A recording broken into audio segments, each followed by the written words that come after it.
আসসালামু আলাইকুম রহমাতুল্লাহি ওয়াবারাকাতুহু। আলহামদুলিল্লাহ, মুহাম্মদ সাল্লাল্লাহু আলাইহি ওয়াসাল্লাম। আজকে আমার আলোচনার বিষয় হলো নেশার শাস্তি কি। নেশা কাকে বলে? যে দ্রব্য খেলে বা পান করলে মানুষের মস্তিষ্ক এবং স্বাভাবিক আচরণকে সাময়িকভাবে অস্বাভাবিক করে তোলে, তাকেই নেশা বলে। যেমন মদ, গাঁজা, হেরোইন, তামাক জাতীয় দ্রব্য ইত্যাদি। সহিহ বুখারী শরীফের ৬১53 নম্বর হাদিস, আমাদের প্রিয় নবী হযরত মুহাম্মদ সাল্লাল্লাহু আলাইহি সাল্লাম বলেছেন, যে ব্যক্তি নেশা করে সে আর মুমিন থাকে না।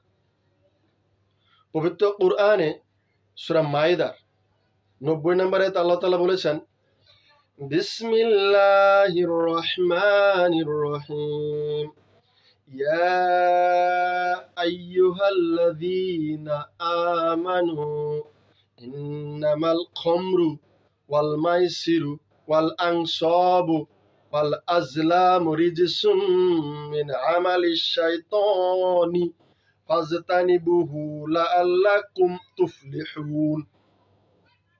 এর সরল অনুবাদ হলো যে, হে মুমিনগণ, মূলত মদ বা নেশা, জুয়া, মূর্তি পূজা, ভাগ্য নির্ধারক তীর, এই চারটি কাজ অপবিত্র, ঘৃণিত এবং শয়তানের কাজ। এই চারটি কাজ থেকে তোমরা বিরত থাকো বা সরে আসো, তোমরা সফল কাম হবে। এখানে আমার আলোচনার বিষয় হলো নেশার শাস্তি নিয়ে। যেহেতু এই আয়াতের মধ্যে, নেশার আয়াতের মধ্যে মূর্তি পূজার কথা এসেছে, সুতরাং আমাকে মূর্তি পূজা সম্পর্কে কিছু কথা বলতে হবে, না হয় আমার ভিন্ন ধর্মী ভাইয়েরা মনে কষ্ট পাবে। কারণ পবিত্র কুরআনে সূরা নাহলের ১২৫ নম্বর আয়াতে আল্লাহ তাআলা বলেছেন, উদউ ইলা সাবিলি রব্বিকা, তুমি তোমার প্রতিপালকের দিকে ডাকো, বিল হিকমাতি মানে প্রজ্ঞা বা সুযোগে, ওয়াল মাউইজাতিল হাসানাতি উত্তম উপদেশের মাধ্যমে, ওয়া জাদিলহুম বিল্লাতি হিয়া আহসান অতি উত্তম যুক্তির মাধ্যমে। অর্থাৎ তুমি তোমার ইলাহর দিকে এমন ভাবে ডাকো, উত্তম উপদেশ, অতি উত্তম যুক্তি দ্বারা, যাতে তোমার ভিন্ন ধর্মী ভাইয়েরা বুঝতে পারে যে তারা কোনটা সঠিক কোনটা ভুল। এমনভাবে যুক্তি দাও তারা যেন তারা নিজের ভুল বা সঠিকটা বুঝতে পারে। মূর্তি পূজা সম্পর্কে খ্রিস্টান ধর্মে এটাকে পাপ হিসেবে গণ্য করেছেন। বৌদ্ধ ধর্মে গৌতম বুদ্ধ কখনো তার নিজের মূর্তি বানিয়ে ত্রিপিটকে কোথাও বলেননি। হিন্দু ধর্মে যজুর্বেদের ৩২ অধ্যায় ৩ নম্বর মন্ত্র, শ্বেতাসত্য উপনিষদ ৪ নম্বর অধ্যায় ১৯ নম্বর মন্ত্রে সংস্কৃত ভাষায় বলা হয়েছে যে নতস্য প্রতিমস্তি, এর বাংলা অর্থ হলো পরমাত্মা বা ঈশ্বরের কোনো ভাস্কর্য নেই, প্রতিমা নেই, মূর্তি নেই। ভগবত গীতা ৭ অধ্যায় ২০ নম্বর মন্ত্র অনুচ্ছেদে বলা হয়েছে, যাদের বিচার বুদ্ধি কেড়ে নিয়েছে জাগতিক আকাঙ্ক্ষা, তারা অপদেবতার পূজা করে। যাদের বিচার বুদ্ধি কেড়ে নিয়েছে জাগতিক আকাঙ্ক্ষা, তারাই অপদেবতার পূজা করে। তারপর ঋগ্বেদ গ্রন্থ ৮ খণ্ড ১ মন্ত্র ১ বলা হয়েছে, ঈশ্বরবাদে অন্য কারো উপাসনা করো না। যজুর্বেদ ৪০ অধ্যায় ৯ নম্বর মন্ত্রে বলা হয়েছে, তারা আরো বেশি অন্ধকারে নিমজ্জিত রয়েছে যারা মানুষের তৈরি বস্তুর পূজা করে, যেমন মাটির পুতুল, ভাস্কর্য। প্রত্যেক ধর্ম মূর্তি পূজাকে নিষেধ করে। ইসলাম ধর্ম বলেছে এটা ঘৃণিত ও শয়তানের কাজ, তোমরা এর থেকে দূরে সরে আসো, তোমরা সফল কাম হবে। দেখেন, আপনারা বলেন যে আপনাদের ধর্মে বলেছে ঈশ্বর ছাড়া আর কারো পূজা করা যাবে না, আর আমাদের ইসলাম ধর্মে বলা হয়েছে আল্লাহ ছাড়া আর কারো উপাসনা করা যাবে। অর্থাৎ কি দাঁড়ালো, যে আল্লাহ ছাড়া অন্য কোনো উপাস্য নাই। আর মুসলমান এটুক বলে যে হযরত মুহাম্মদ সাল্লাল্লাহু আলাইহি ওয়াসাল্লাম আল্লাহর রাসূল। এটাই ধর্মের মূল কথা। আচ্ছা, এখন আসেন যে নেশার শাস্তি কি।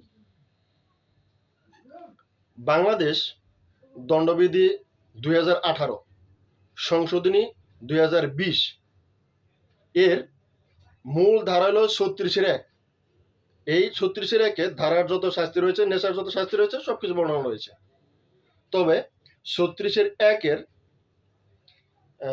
টেবিল 11 গরুর গতে বলা হয়েছে কারো কাছে যদি সর্বনিম্ন 25 গ্রাম উপরে যত থাকে, যদি কোনো মাদক বা হেরোইন পাওয়া যায়, তাহলে তার সর্বোচ্চ শাস্তি হলো মৃত্যুদণ্ড অথবা যাবজ্জীবন। এটা হলো বাংলাদেশ সংবিধানের শাস্তি। এখন আসেন ইসলামী শরিয়া আপনাকে কত ধাপে শাস্তি দেয়। 1 নাম্বার, যেহেতু মাদকটা স্লো পয়জন, অর্থাৎ অল্প মাত্রার বিষ, যা খেলে আপনি ধীরে ধীরে ধীরে ধীরে নিঃশেষ হয়ে যাবেন। আল্লাহ আপনাকে শুরুতে নিঃশেষ করা শুরু করে দেবে। যেমন ডাক্তাররা বলে যে আপনি যদি নেশাদ্রব্য পান করেন, আপনার ফুসফুস ক্যান্সার, গলাতে ক্যান্সার, পাকস্থলী যত ক্যান্সার আছে আপনি আক্রান্ত হবেন, স্ট্রোক করবেন। এটার প্রাথমিক আপনার শাস্তি। 2 নাম্বার, নেশা হলো যে সকল অপরাধের জন্মদাতা। দেখেন, নেশাটা এমন একটা জিনিস, নেশা খেলে মানুষ অন্যান্য অপরাধ করলে, মার্ডার করলে, তারপরে আপনার ফাঁসি হবে, আর যদি আপনি ব্যভিচার করেন আপনার মৃত্যুদণ্ড হবে। কিন্তু নেশা যদি করেন আপনি সবটা অপরাধ একসাথে সংগঠিত করবেন। কিভাবে করবেন দেখেন, আমি বানিয়ে বলছি না, তাফসির ইবনে কাসিরের মধ্যে ঘটনাটা আমি পড়েছি। সেটা হলো যে এক আবেদ লোক ছিল। আবেদ মানে কি, তিনি আল্লাহর ওলি ছিলেন, নির্জনে আল্লাহর উপাসনা করতেন। ওই লোকটার প্রতি একটা মহিলার দৃষ্টি পড়ে। মহিলাটার ইচ্ছে হলো যে তার সাথে রাত কাটাবে। তখন ওই মহিলাটা ওই আবেদ লোকটিকে ডেকে পাঠালেন তার কাজের মেয়ে দিয়ে, তাকে ডেকে আনলেন, তার রুমে ঢোকালেন। ওই আবেদ লোকটা রুমে ঢুকেই দেখেন যে একটা শিশু বাচ্চা এবং 1 গ্লাস মদ রয়েছে। তো আবেদ লোকটাকে ঢুকানোর পর দরজা বন্ধ করে দেন এবং ওই মহিলা তাকে বলেন, আল্লাহর কসম, আমি আপনাকে কোনো সাক্ষ্য গ্রহণ করার জন্য ডাকি নাই, আমি আপনাকে ডেকেছি, আপনি আমার সাথে রাত কাটাবেন। শর্ত হলো বাঁচতে পারবেন যদি আপনি এই শিশুটিকে হত্যা করেন অথবা এই 1 গ্লাস মদ খান। এই দুইটার একটা শর্ত পালন করলে আমি আপনাকে ছেড়ে দেবো, না হয় আপনার সাথে রাত কাটাতে হবে। এই আবেদ লোকটা ভাবলো যে ব্যভিচার জানা তো করা যাবে না, হত্যা তো প্রশ্নই আসে না, তাহলে 1 গ্লাস মদ তো এটা খেয়ে আমি চলে যাব। আবেদ লোকটা কি করলেন, 1 গ্লাস মদ খেলেন, নেশা হয়ে গেল, বলে আরেক গ্লাস দাও, আরেক গ্লাস দাও। শেষ পর্যন্ত আবেদ লোকটা ওই বাচ্চাটিকে হত্যা করলেন নেশার ঘুরে। তারপর ওই মহিলাটার সাথে জানায় লিপ্ত হলেন। দেখেন নেশা আপনাকে কি করতে পারে। এখন আসেন যে ইসলামী শরিয়া উমর রাদিয়াল্লাহু তাআলা আনহুর সময়ে এটি ইজমা, কিয়াস এবং সকল সাহাবীদের ঐক্যমতে এটি হুদুদের আওতাভুক্ত করেছেন যে নেশার শাস্তি হলো 80টা বেত্রাঘাত। উমর রাদিয়াল্লাহু তাআলা আনহুর ছেলে নেশা জাতীয় দ্রব্য খেয়েছিলেন। তখন উমর রাদিয়াল্লাহু তাআলা ছিলেন রাষ্ট্রের প্রধান। তখন যে কাজী ছিলেন, বিচারক ছিলেন, তিনি উমর রাদিয়াল্লাহু তাআলা ছেলেকে শাস্তি 80টা বেত্রাঘাত গোপনে করেছিলেন। কিন্তু উমর রাদিয়াল্লাহু তাআলা যখন শুনতে পেলেন তার সন্তান মদ খেয়েছে, নেশা করেছে এবং কাজী গোপনে বিচার করেছেন, উমর রাদিয়াল্লাহু তাআলা বললেন যে আমি রাষ্ট্রপতি এই জন্য তুমি আমার সন্তানকে গোপনে শাস্তি দিতে, না হবে না, প্রকাশ্য ৮০টা ব্যত্যাঘাত করতে। ওমর রাদিয়াল্লাহু তাআলা নিজে তার সন্তানকে প্রকাশ্যে ৮০টা ব্যত্যাঘাত করেন এবং তার সন্তান আব্দুর রহমান ১ মাস পরে মৃত্যুবরণ করেন। তাহলে কি পরিমাণ শক্তি দিয়ে তার সন্তানকে ব্যত্যাঘাত করেছিলেন। শেষ পর্যন্ত সন্তানটা ১ মাস পর, যে কোনো কারণে ১ মাস পর মারা যাক, সাধারণত এই ব্যত্যাঘাতের কারণেই মারা যাওয়ার সম্ভাবনাটা বেশি। আমাদের প্রত্যেককে এই নেশা থেকে বেরিয়ে আসা, নেশা না পান করার তৌফিক দান করুক।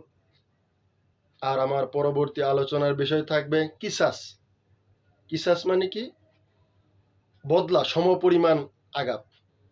আপনি যদি কাউকে হাত কেটে দেন, উনি আপনার হাত কেটে দেবে, এটাকে কিসাস বলে। এই কিসাস নিয়ে আমি পরবর্তী আলোচনা করবো ইনশাআল্লাহ। আসসালামু আলাইকুম ওয়া রাহমাতুল্লাহি ওয়া বারাকাতুহু।